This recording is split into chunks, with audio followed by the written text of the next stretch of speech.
नमस्कार, आप देख रहे हैं एक्स्ट्रा डोज। बिहार की राजनीति में उथल पुथल तो मची है। तेजस्वी यादव डिप्टी सीएम लगातार बीजेपी पर हमलावर हैं और ये लगातार तेजस्वी यादव की तरफ से कहा जा रहा है कि बीजेपी जो है उन्हें पहले से अंदेशा था कि उन पर चार्जशीट लाई जाएगी सीबीआई के द्वारा और उन्हें भी फंसाया जा सकता है। इन सबके बीच सबसे बड़ा सवाल क्या है कि तेजस्वी यादव को ऐसा क्यों लग रहा था और तेजस्वी यादव अब ये चीज़ें बार बार क्यों कह रहे हैं। समझने की ज़रूरत यह है क्योंकि बिहार के जो राजनीतिक हालात हैं, मौजूदा राजनीतिक हालात हैं, उसमें सबसे अनकंफर्टेबल कोई व्यक्ति है तो वो है सीएम नीतीश कुमार। क्योंकि नीतीश कुमार अपने आप को साफ सुथरा राजनीति करने के लिए बताए जाने वाले नेताओं में से एक हैं। नीतीश कुमार चाहते हैं कि उनकी छवि जो है वो साफ सुथरा नेताओं और भ्रष्टाचार से अलग एक नेता की छवि उनकी बने। लेकिन अब बीजेपी रोज़ हर घंटे हर क्षण ये कहने में लगी है कि एक भ्रष्टाचारी को सीएम नीतीश कुमार बचा रहे हैं। नीतीश कुमार को ये बखूबी अच्छा नहीं लग रहा हो और नीतीश कुमार ये चाहेंगे भी कि तेजस्वी यादव चार्जशीट तो उन पर दायर हो गई है, लेकिन तेजस्वी यादव की गिरफ्तारी ना हो, क्योंकि तब नीतीश कुमार के लिए और चुनौतीपूर्ण हालात हो जाएंगे कि ऐसे व्यक्ति और ऐसे पार्टी के साथ नीतीश कुमार जुड़े हैं जिसका एक व्यक्ति इतने बड़े भ्रष्टाचार लैंड फॉर जॉब स्कैम मामले में जेल के अंदर होगा। तेजस्वी यादव जेल के अंदर होंगे या ना होंगे ये कोर्ट का फैसला होगा। उनका नाम जो है वो चार्जशीट में सीबीआई के द्वारा डाल दिया गया है। तेजस्वी यादव लगातार कह रहे हैं कि फंसाया जा रहा है और उन्हें ये आशा था पहले से कि उनका नाम इसमें होगा। और तेजस्वी यादव ये लगातार बताने की कोशिश कर रहे हैं कि जब ये मामला बताया जा रहा है तब वो उस लायक नहीं थे कि इस मामले में वो हस्तक्षेप कर पाते, और फिर भी उनके नाम को जो इसमें जोड़ दिया गया है, तो ये एक राजनीतिक षड्यंत्र है। इन सबके बावजूद सबसे बड़ी चुनौती नीतीश कुमार की है कि क्या नीतीश कुमार, अगर तेजस्वी यादव पर कार्रवाई होती है और कार्रवाई के बाद तेजस्वी यादव जेल तक पहुंचते हैं, तो क्या नीतीश कुमार आरजेडी का साथ छोड़ेंगे? और अगर आरजेडी का साथ नहीं छोड़ते हैं तो ऐसी सूरत में डिप्टी सीएम कौन होगा? ये इन सभी सवालों पर नीतीश कुमार भी सोच रहे हैं और डिप्टी सीएम तेजस्वी यादव भी सोच रहे हैं।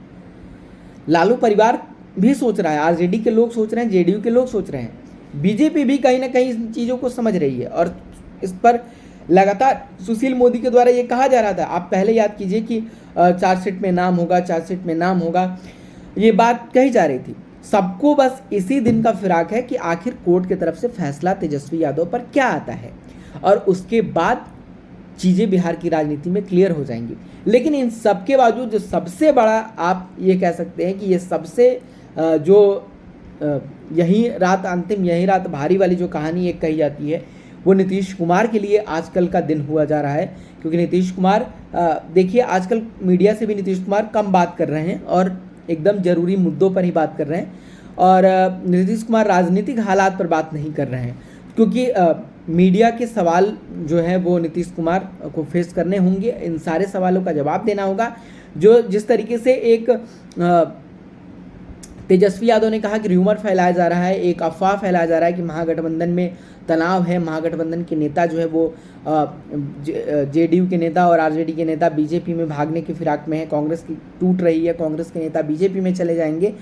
इन सभी बातों के बावजूद तेजस्वी यादव का ये कहना है कि बीजेपी अफवाह फैला रही है, लेकिन तेजस्वी यादव बार बार ये कह रहे हैं कि उन्हें मालूम था कि उनका नाम इसमें जोड़ दिया जाएगा। हालांकि एक बात और है कि सीबीआई को ये मालूम है कि अगर उनके पास सबूत नहीं होंगे तो तेजस्वी यादव का मामला कोर्ट में एक दिन भी टिकने वाला नहीं है। सीबीआई के पास भी ये सीबीआई का दावा रहा है कि उनके पास ठोस सबूत हैं और उसी आधार पर उन्होंने सीबीआई लालू परिवार पर कार्रवाई भी की है, और तेजस्वी यादव की जो चार्जशीट में नाम जुड़ी है वो इसी कारण से जुड़ी है।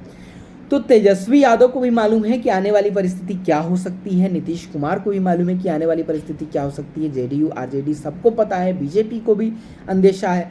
तो कहीं ना कहीं सभी नेताओं को यह पता है कि बिहार की राजनीति जो है वो आने वाले दिनों में उथल पुथल का शिकार हो सकती है, और इसीलिए दावा किया जा रहा है कि जेडीयू बहुत जल्द टूट सकती है। क्योंकि देखिए, लोकसभा चुनाव में जो जेडीयू के सांसद हैं वो पिछली बार नरेंद्र मोदी के नाम पर जीतकर संसद तक पहुंचे हैं, तो कहीं ना कहीं उनके अंदर ये डर है कि जो छीछा-लेदर एक तरीके से मचा हुआ है महागठबंधन में।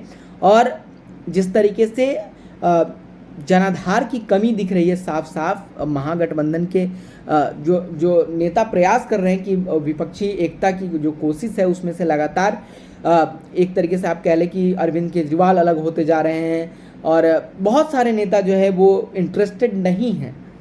पटना में जो मीटिंग हुई उसके बाद खास कुछ उत्साह दिख नहीं रहा है। तो आप ये मान सकते हैं, आप ये कह सकते हैं कि इन सारी चीज़ों में कहीं ना कहीं विपक्ष जो है उसका मोरल डाउन हुआ है और वो जो है उसमें उत्साह की भारी कमी दिख रही है। और इसका सीधा सीधा असर नेताओं पर पड़ता है, जो कि जो नेता पार्टियों से जुड़े होते हैं, कार्यकर्ता जुड़े होते हैं, उन सभी पर इसका असर पड़ता है। तो हालात बिहार में क्या है ये आप बखूबी समझ रहे हैं, बिहार के नेता भी समझ रहे हैं, आप भी समझ रहे हैं। तो आने वाली जो भी स्थिति होगी हम आपको उससे ज़रूर अवगत कराएंगे। आप देखते रहिए हमारे साथ एक्स्ट्रा डोज। खबरों से कुछ एक्स्ट्रा अगर आपको पाना है तो हमारे चैनल के साथ ज़रूर जुड़िए।